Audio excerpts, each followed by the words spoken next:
వాళ్ళ మనిషే ఒక ఆయన వచ్చి జనరల్గా వాళ్ళకున్న సమస్యలతో వచ్చినటువంటి వ్యక్తిగా ఒక బాధితుడిగా వచ్చి వీళ్ళ సమస్యలన్నీ తెలుసుకుని పోయి అప్పాజీకి చెప్పడం, అదే మల్లికార్జున ముత్యాకు చెప్పడం.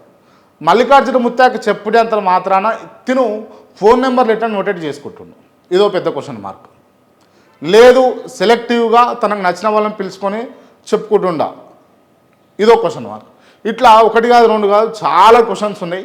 కానీ ఆ క్వశ్చన్లన్నిటికీ ఆ మల్లికార్జున ముత్య సమాధానం చెప్పడా అన్నదైతే కొన్ని రోజులు అయినాక బయటపడుతుంది. ఏదనంటే చాలామందిని చూసినాం మనము ఈ సోషల్ మీడియాలో ఒక వెలిగి కనుమరుగైపోయిన వాళ్ళు చాలామంది ఉన్నారు.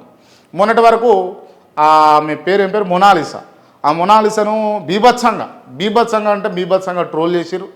అన్ని అంశాలు తనను తీసుకొచ్చి ఓ హీరోయిన్ అని చెప్పేసి, సినిమాలు తీస్తున్నామని చెప్పేసి, బాలీవుడ్ అని చెప్పేసి నానా రకాల రచ్చ చేసి ఇవాళ ఏం జరిగిందో మనం చూస్తాం.